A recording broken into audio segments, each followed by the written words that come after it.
Part 2. మీరు ఒక్కసారి flash బ్యాక్లోకి వస్తే శ్రీకృష్ణుడు ఇలా అంటాడు, కలియుగం వస్తుంది, కలి వస్తున్నాడు, అధర్మమంతా పెరిగిపోయి ప్రపంచమంతా చీకటి అయిపోయినప్పుడు నేను మళ్ళీ ఇంకో అవతారం ఎత్తాలి.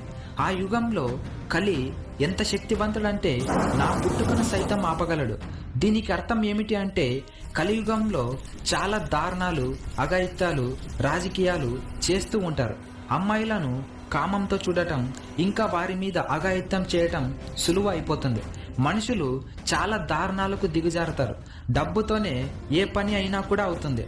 డబ్బుతోనే చట్టాలను కొనేస్తారు. మనుషులను స్వార్థానికి వాడుకొని న్యాయం, ధర్మం అంతరించిపోయి ఎవరికి భయపడకుండా ఉంటారు. ఇలాంటి సమయంలోనే కలి జన్మిస్తాడు. ఈ మాటలన్నీ అన్న తర్వాత శ్రీకృష్ణుడు అశ్వత్థామకు ఒక శాపం పెడతాడు.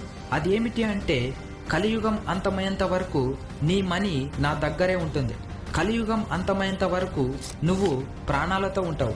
ఎప్పుడైతే నీ మనీ దగ్గరికి చేరుతుందో నీ గాయాలన్నీ మానిపోతాయి. అదే సమయంలో నేను మరొక అవతారం ఎత్తుతాను అని శ్రీకృష్ణుడు అశ్వత్థామతో అంటాడు. ఇంకా ఈ కథలోకి వెళ్ళబోయే ముందు నాదొక చిన్న రిక్వెస్ట్. ఈ మూవీ స్టోరీ మీకు నచ్చితే తప్పకుండా లైక్ చేయండి. ఈ వీడియోకి నేను ఇచ్చే టార్గెట్ 100K లైక్స్. ఇలా ప్రతి ఒక్కరు లైక్ చేస్తే ఈ వీడియో చాలా మందికి రీచ్ అవుతుంది. అలాగే ఈ స్టోరీ మీకు నచ్చితే సూపర్ స్టోరీ అని కామెంట్ చేయండి. ఇక లేట్ చేయకుండా వీడియోలోకి అయితే వెళ్ళిపోదాం. మీరు కల్కి క్లైమాక్స్ సీన్లోకి వస్తే అక్కడ భైరవ సుమతిని తీసుకొని తన బుజ్జి కారులో బయలుదేరడానికి సిద్ధంగా ఉంటాడు. అదే టైంలో అశ్వత్థామ సోదర ఆగు అంటూ భైరవతో అంటాడు. కానీ అశ్వత్థామ మాటలు భైరవ పట్టించుకోడు. ఇంకా అతడి నుంచి ఎలాగైనా తప్పించుకోవాలని బుజ్జి కారులో ఉన్న ఒక బటన్ని నొక్కుతాడు. ఆ సమయంలో అశ్వత్థామ పక్కన ఉన్న ఒక చిన్న పిల్లవాడు ఇలా అంటాడు, అసలు అతను ఎవరు అని అడుగుతాడు. దానికి అశ్వత్థామ సమాధానంగా తాను నా సోదరుడు కర్ణుడని అంటాడు. అప్పుడు ఆ చిన్న పిల్లవాడు అతను అంత పవర్ఫుల్ అని అశ్వత్థామని అడుగుతాడు. అప్పుడు అశ్వత్థామ కర్ణుడు చాలా గొప్ప వీరుడు. అతను ఒకవేళ పాండవుల పక్క నుంచి పోరాడి ఉంటే మహాభారత యుద్ధం ఇంకోలా ఉండేది. అతని చేతిలో ఉన్న విజయధనుస్సు ఎంత గొప్పది అంటే అది అర్జునుడి గాంధీవం కంటే చాలా గొప్పది. ఆ విజయధనుస్సు కర్ణుడి చేతిలో ఉన్నంత వరకు ఎవరు కర్ణుడిని చంపలేరు. కానీ కర్ణుడు 3 శాపాల వలన చనిపోయాడని అశ్వత్థామ ఆ పిల్లవాడితో అంటాడు. తర్వాత అక్కడి నుంచి విజయధనుస్సు తీసుకొని అశ్వత్థామ బయలుదేరతాడు. ఆ విజయధనుస్సు కర్ణుడి దగ్గరకు తీసుకొని వెళ్తాడు. కారులో ఉన్న ఆ బటన్ నొక్కిన వెంటనే భైరవ మహాభారత యుద్ధం జరిగిన ప్రదేశంలో పడతాడు. అక్కడ పడిన వెంటనే బుజ్జి కార్ పేలిపోతుంది. సుమతి ఒకవైపు, ఇంకా భైరవ ఒకవైపు వెళ్లి పడిపోతారు. అక్కడ చుట్టూ మొత్తం ఇసుక ఉంటుంది. భైరవ ఎంతసేపు నడిచినప్పటికీ దారి దూరం పెరుగుతూనే ఉంటుంది. కానీ ఆ దారికి అంతం రాదు. భైరవ నడుస్తూ ఉండే సమయంలో ఒక బంగారుతో నిర్మించిన ఒక కోట సూర్యుడి తేజస్సుతో మెరుస్తూ కనబడుతుంది. ఆ కోట దగ్గరకు వెళ్ళిన వెంటనే అక్కడ ఒక హస్తంతో మూసివేసిన ఒక ద్వారం కనబడుతుంది. అక్కడ భైరవ తన హస్తాన్ని పెడతాడు. హస్తాన్ని పెట్టిన వెంటనే ఆ ద్వారం తెరుచుకుంటుంది. లోపల చాలా మెరుస్తూ ఒక పరికరం కనిపిస్తుంది. అది ఏంటి అని భైరవ దగ్గరికి వెళ్ళి దానిని తాకుతాడు. వెంటనే భైరవ శరీరానికి కర్ణుడి యొక్క కవచకుండలాలు అతుక్కుంటాయి. భైరవకి అక్కడ ఏం జరుగుతుందో ఏమీ అర్థం కాదు. ఇంకొక సైడ్ కాంప్లెక్స్ వదిలి సుప్రీం యాస్కిన్ అర్జునుడి గాంధీవం తీసుకొని బయలుదేరతాడు. కొంచెం బయటకు వచ్చిన వెంటనే అక్కడ సుమతి ఇంకా భైరవ కనబడతాడు. ఆ కవచ కుండలాలు ఉన్నప్పుడు భైరవ కర్ణుడిలా మారిపోతాడు. అక్కడ కర్ణుడు సుప్రీం మనుషులను చాలా దారుణంగా చంపుతూ ఉంటాడు. అక్కడ కర్ణుడు కొన్ని వేల మంది సైన్యాన్ని నాశనం చేస్తాడు.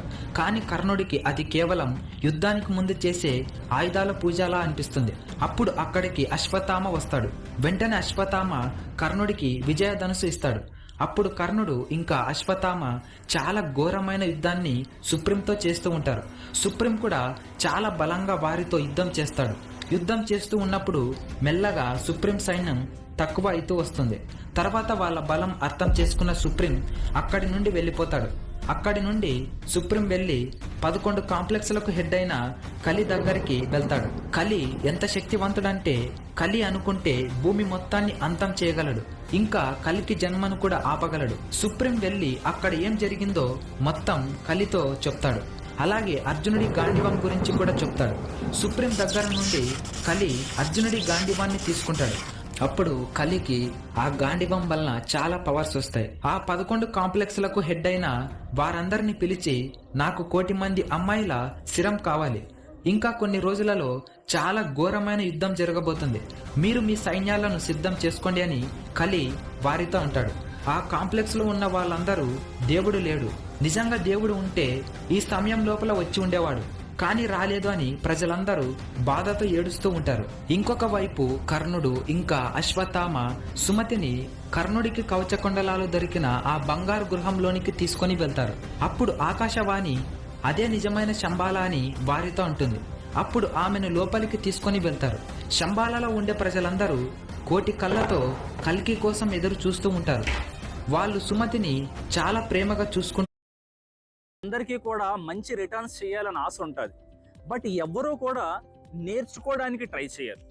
మీ అందరి కోసం చాలా ప్రేమగా చూసుకుంటూ ఉంటారు. అక్కడ కర్ణుడు ఇంకా అశ్వత్థామ ఆమెకు కాపలుగా ఉంటారు. ఆమెకు 3 నెలల తర్వాత పురిటి నొప్పులు మొదలవుతాయి. ఇంకా చుట్టుపక్కల ఉన్న వాళ్ళందరూ అక్కడికి వస్తారు. ఇంకా కొన్ని రోజుల పాటు వారందరూ అక్కడే వేచి ఉంటారు. కొన్ని రోజుల పాటు వేచి చూసిన తర్వాత ఆ రోజు రానే వచ్చింది. నక్షత్రాలన్నీ ఒకటే దిశలో ఉన్నాయి. 6,000 సంవత్సరాలకు వచ్చే ఒక నక్షత్రం అప్పుడే కనిపించింది. సముద్రాలు ఉప్పొంగిపోతుంటాయి. మేఘాలు అన్ని ఉరుముతో జోరుగా వాన పడుతూ ఉంటుంది. అందరూ కొన్ని కోట్ల కళ్ళతో ఎదురు చూస్తూ ఉన్నారు. శ్రీ మహావిష్ణువు 10 అవతారాలలో చివరి అవతారమైనటువంటి కల్కి అవతారంగా జన్మిస్తాడు. అతడు పుట్టిన వెంటనే చేతిలో చక్రంతో చాలా తేజస్సుతో జన్మిస్తాడు. శ్రీ మహావిష్ణువు 10వ అవతారమైనటువంటి కల్కిగా జన్మిస్తాడు. శ్రీ మహావిష్ణువు 10వ అవతారమైనటువంటి కల్కిగా జన్మిస్తాడు అని హనుమంతుడికి తెలుస్తుంది.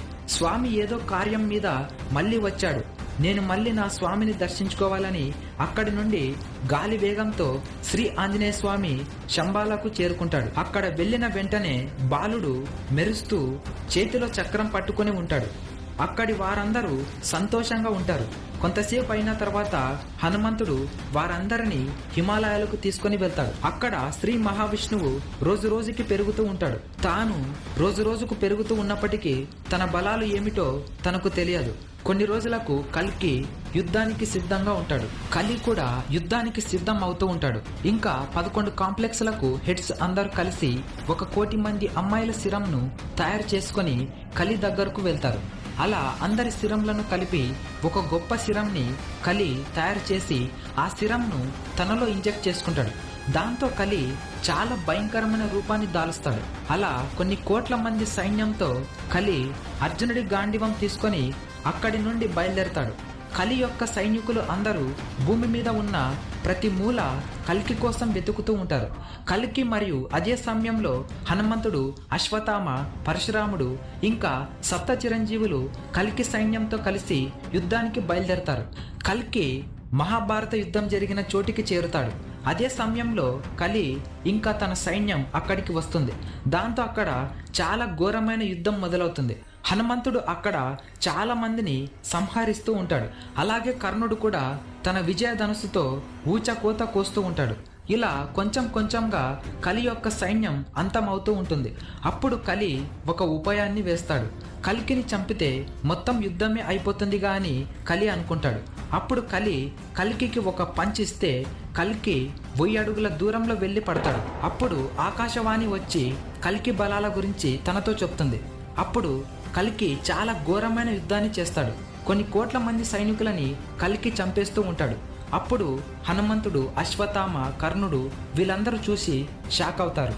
అక్కడ వారందరూ ఇలా అనుకుంటారు, స్వామి మన మీద దయతో మన సహాయం తీసుకుంటున్నాడు తప్పితే ఆయనకు ఎవరి సహాయం అక్కర్లేదని వారందరికీ అర్థమవుతుంది. ఇలా కల్కి ఊచకోత కోస్తూ ఉంటాడు. ఇలా చాలా సమయం తర్వాత కల్కికి ఇంకా కలికి చాలా ఘోరమైన యుద్ధం జరుగుతుంది. ఆ యుద్ధం వారిద్దరు చేస్తూ ఉంటే భూమి కూడా దద్దరిల్లిపోయింది. కల్కి తన విష్ణు చక్రం తీసుకొని గాండివంను విరిచివేస్తాడు. అలాగే కలి కూడా చాలా భయంకరమైన యుద్ధం చేస్తాడు. చివరికి కల్కి తన తెల్ల గుర్రంపై వచ్చి కలి తలను గాలిలో ఎగిరిపడేలా నరుకుతాడు. అలాగే ఇంకా సుప్రీంను ఇంకా 10 మంది కలి మనుషులను చంపేస్తాడు. ఇలా కలి యొక్క జీవితం ముగుస్తుంది.